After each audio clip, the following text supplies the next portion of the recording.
아담과 하와가 하나님의 말씀을 어기고 선악을 알게 하는 나무의 열매를 따먹은 결과 가운데 하나는 사람이 죽는 날까지 수고를 해야만 땅의 소출을 먹을 수 있게 된 것입니다. 창세기 3장 17절부터 19절까지를 보면 아담과 하와의 타락 이후에 땅이 저주를 받아서 가시덤불과 엉겅퀴를 내게 되었고, 사람은 흙으로 돌아갈 때까지 얼굴에 땀을 흘려야 나다를 먹을 수 있게 되었습니다. 또 23절을 보면 하나님은 사람으로 하여금 그의 근원이 된 땅을 갈게 하셨습니다. 그래서 많은 사람들은 땅을 경작하는 인간의 노동이 아담과 하와의 타락으로 인해 사람에게 주어진 벌이라고 잘못 알고 있습니다. 그러나 그것은 창세기의 본문을 정확히 읽지 않은 것입니다. 오늘의 본문인 창세기 2장 15절은 아담이 타락하기 전 에덴에서 하나님께서 아담에게 맡기신 첫 번째 사명을, 하나님께서 사람에게 맡기신 첫 번째 사명을 기록하고 있습니다. 세번역은 주 하나님이 사람을 데려다가 에덴 동산에 두시고 그곳을 맡아서 돌보게 하셨다 하고 말하는데요. 2장 15절을 개역개정판으로 읽어보면 다음과 같습니다. 여호와 하나님이 그 사람을 이끌어 에덴 동산에 두어 그것을 경작하며 지키게 하시고,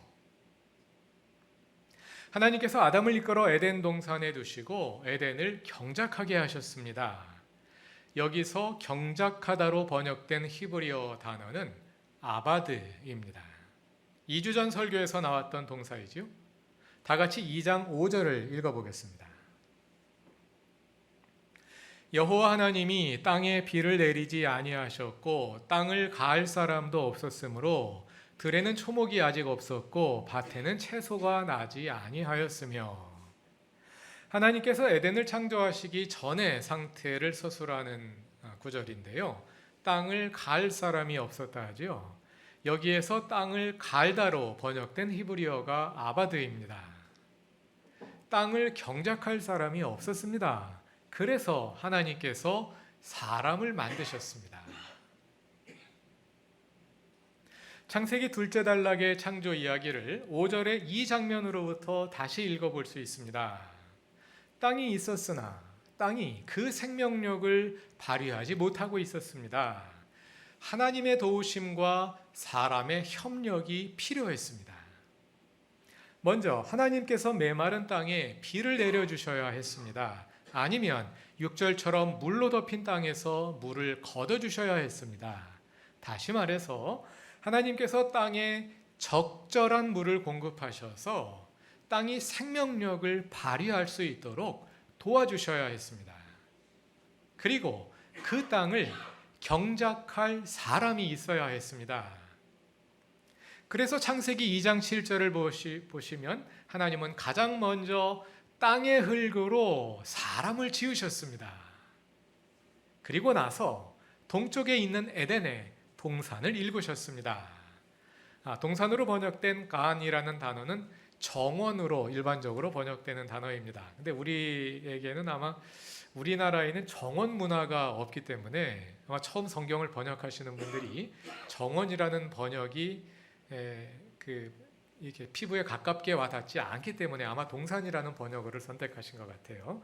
그래서 그 이후에 우리에게서 에덴은 동산이 되었기 때문에 새 번역도 개역개정판뿐만 아니라 새 번역도 동산으로 번역을 했는데요. 일반적으로 가안이라는 말은 정원 또는 울타리로 그러니까 울타리가 쳐진 과수원 이런 것들을 가리키는 말입니다. 그러니까 우리가 이제 그런 개념으로 동산이라는 말을 이해하면 되겠습니다. 자, 다시 창세기 2장 7절로 돌아가셔. 창세기 2장 7절을 보시면 하나님은 가장 먼저 땅의 흙으로 사람을 지으시고 동쪽에 있는 에덴에 동산을 일구셨습니다. 그리고 10절 이하를 보시면 지난 주일에 살펴본 말씀이죠. 하나님은 에덴에서 강 하나가 흘러나오게 하셔서 그것이 동산을 적시고 이어서 네 강으로 갈라져 온 세상으로 흘러가게 하셨습니다. 그리고 15절을 보면 하나님은 사람을 에덴에 데려다가 두시고 그 땅을 경작하며 아바드하며 지키게 하셨습니다. 이렇게 함으로써 하나님과 사람과 땅 사이에 완전한 협력이 이루어지며 땅이 비로소 그 생명력을 발휘할 수 있게 되었습니다. 이것이 창세기 둘째 단락이 말하는 하나님의 창조입니다. 노동은 사람에게 벌로 주어진 것이 아닙니다. 아담과 하와가 타락하기 전 에덴에서 이미 사람은 일하는 존재였습니다.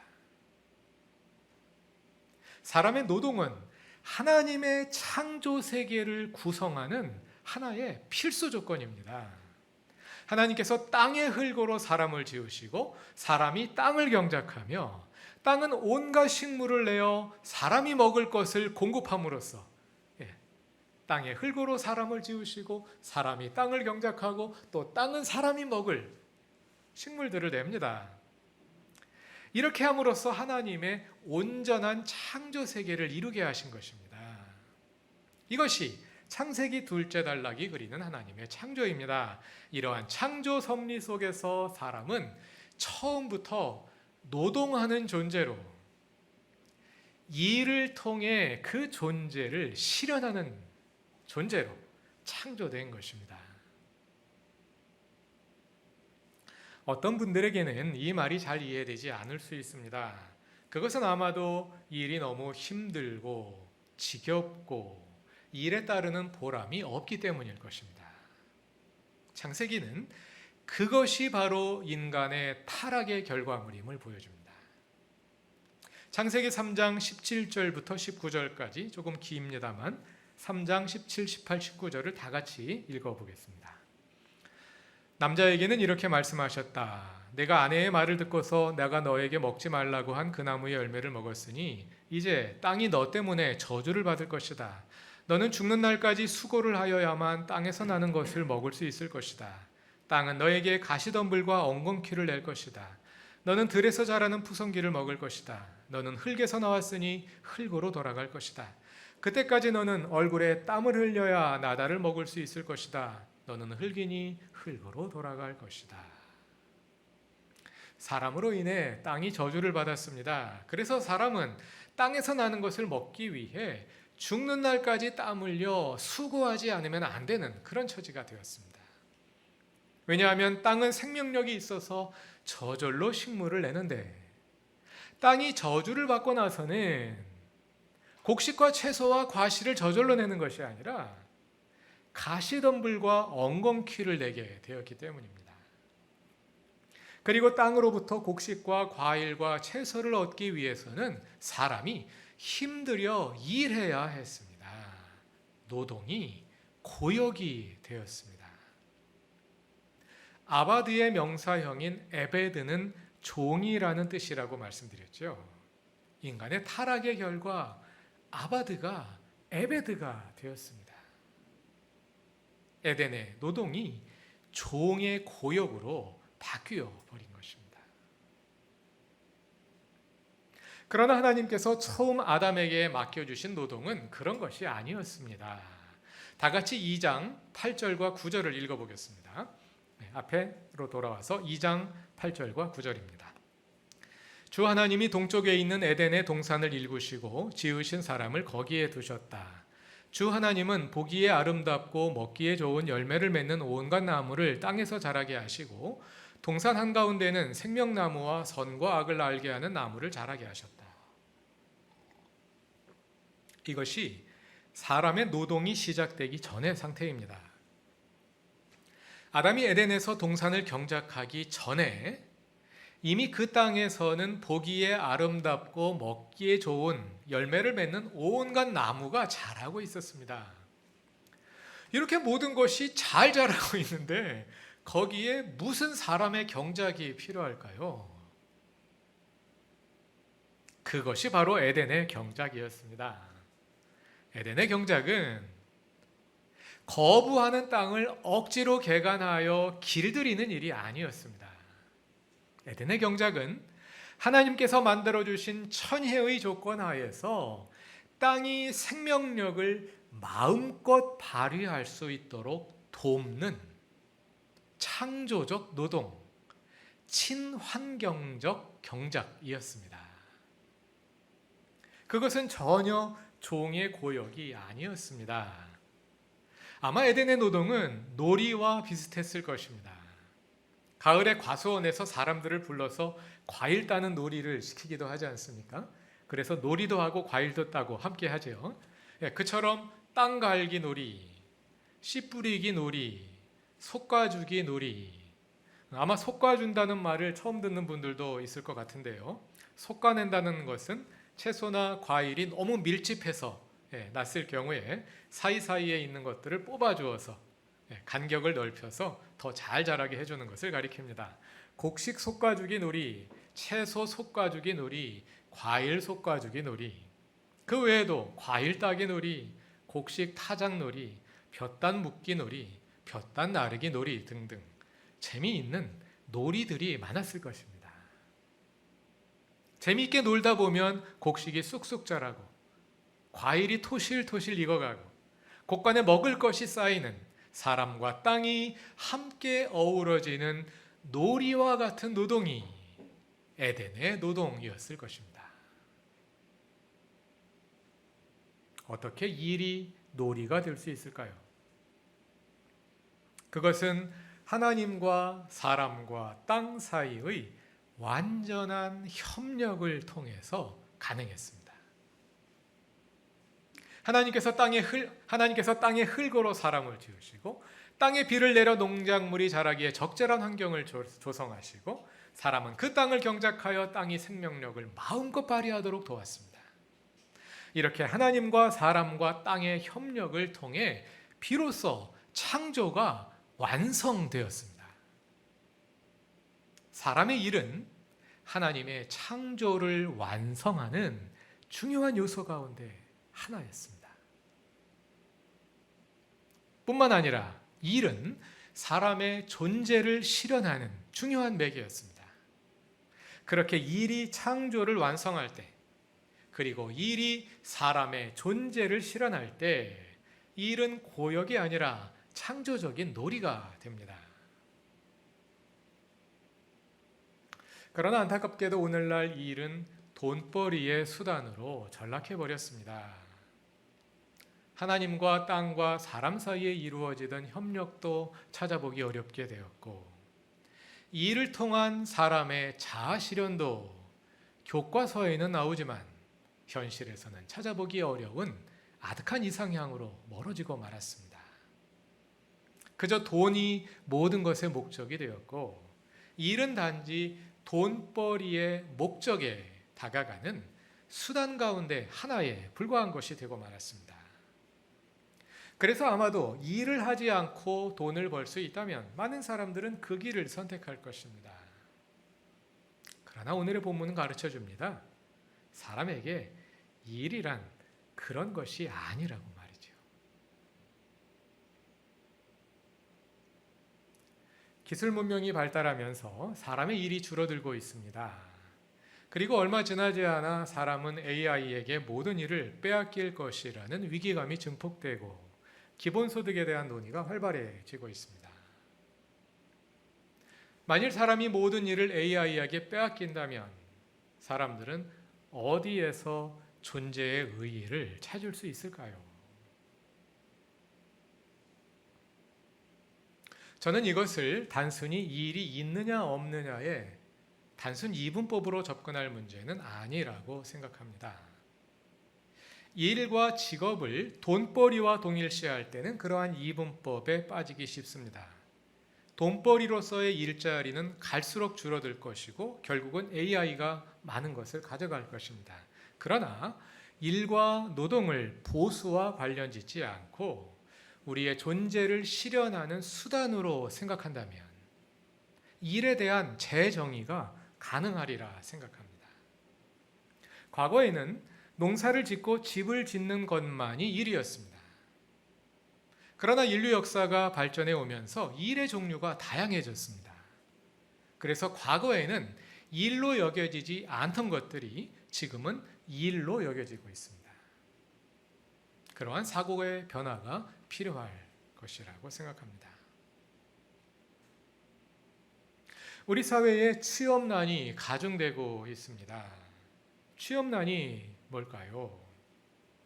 우리 사회 취업난의 본질은 단순히 일자리가 없는 것이 아닙니다. 물론 일자리의 절대 수가 적습니다. 그러나 그보다 더 큰 문제는 좋은 일자리가 적다는 데 있을 것입니다. 사람들이 꺼리는 힘들고 초라한 일자리, 보수가 적은 일자리는 많은데 그와 반면에 내가 꼭 들어가고 싶은 직장은 경쟁률이 높다는 것이겠지요. 똑같이 출근해서 비슷한 시간 일을 하고 퇴근하는데 누구는 한 달에 100만 원 받고 누구는 수천만 원을 받습니다. 그보다 더 받는 사람도 있고 더 적게 받는 사람도 있습니다. 이것은 결코 하나님 나라의 모습이 아닙니다. 그리고 기성세대가 하나님의 주되심을 이루기 위해 반드시 해결해야 할 문제입니다. 이 사회의 주체인 여러분이 이 문제를 해결하는데 조금이라도 기여할 수 있는 자리에 있다면 반드시 꼭 그 일을 하시기 바랍니다. 그것이 하나님의 주되심을 이루는 한 가지 방법입니다. 지난주일에 말씀드린 것처럼 성경이 그리는 창조는 종말과 연결되어 있습니다. 태초의 에덴은 곧 종말의 하나님 나라이기도 합니다. 하나님의 나라는 하나님이 주님 되셔서 모든 것을 친히 이루시는 나라입니다. 그런데 하나님의 나라를 구성하는 필수 요소 가운데 하나가 우리의 참여입니다. 아담이 노동을 함으로써 비로소 하나님의 창조 세계가 완성되었던 것처럼 하나님의 나라는 우리의 참여를 통해서 비로소 완성됩니다. 그 참여를 잘 보여주는 말씀이 예수님의 멍에의 비유이지요. 마태복음 11장 28절, 29절, 30절 수고하며 무거운 짐을 진 사람은 모두 내게로 오너라. 내가 너희를 쉬게 하겠다. 나는 마음이 온유하고 겸손하니 내 멍에를 메고 나한테 배워라. 그리하면 너희는 마음의 쉼을 얻을 것이다. 내 멍에는 쉽고 내 짐은 가볍다. 이 비유의 의미를 잘 아시지요? 이스라엘의 농가에서 멍에는 2마리의 소가 함께 맵니다. 엄마 소가 새끼 소와 함께 멍에를 맵니다.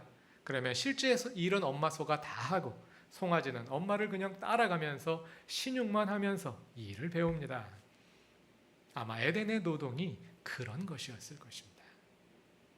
우리가 예수님의 멍에를 메고 예수님으로부터 배울 때 우리도 에덴의 노동의 신비를 맛볼 수 있을 것입니다. 청년들이 학교를 졸업하고도 일할 곳이 없습니다. 일자리가 없으니 자존감이 땅에 떨어집니다.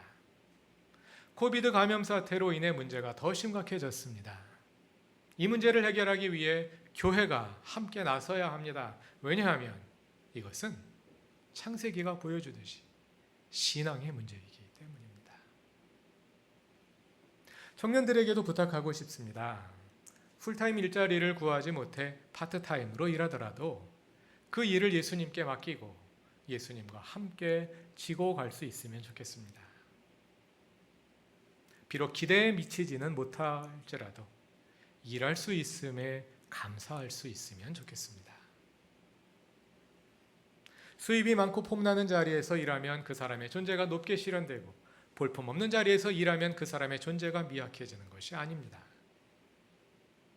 여러분, 아담은 농부였습니다. 에덴에 큰 곡식 창고가 있었다는 얘기 들어보신 적 있나요? 아담은 기업농이 아니었습니다. 에덴에서 아담이 큰 농사를 지어 외국에 수출했다는 얘기 들어보신 적 있나요? 아담이 고급 승용차를 타고 에덴으로 출퇴근했다는 이야기 들어보신 적 있나요? 그런 것 없었습니다. 아담은 하루 농사 지어 하루 먹고 사는 소박한 농부였습니다. 그러나 그러한 작은 일을 통해 아담은 그의 존재를 실현했습니다. 그것은 그 일의 규모가 크다거나 사람들이 알아주는 일이어서가 아닙니다. 그 일이 하나님의 창조의 섭리 속에 있었기 때문입니다. 우리도 하나님의 창조 섭리 가운데 있는 우리에게 주어진 작은 일들 속에서 우리의 존재를 발견하고 또 실현할 수 있기를 바랍니다. 일의 크기나 인지도가 우리의 존재를 결정하지 않습니다. 우리의 존재는 우리의 작은 일을 통해 완성되는 하나님의 창조 세계 속에서 실현되는 것입니다. 하나님께서 그루터기 교회의 사랑하는 모든 교우들의 삶에 함께 계시고 적절한 일을 주셔서 보람 있는 인생이 되게 하시며 그 일들을 사용하셔서 하나님의 창조 세계를 아름답게 이루어 가시기를 바랍니다. 다 같이 기도드리겠습니다. 우리를 일하는 존재로 지으신 하나님, 일이 돈벌이로 변해버린 현실이지만 그 가운데서도 창조주 하나님을 바라보며 우리를 지으신 주님의 뜻을 이루어가게 하소서. 청년들이 학교를 졸업하고도 일자리를 구하기가 어렵습니다. 우리의 지혜와 힘을 다하여 이 현실을 극복하는 데 기여함으로써 하나님의 주되심을 이루게 하소서.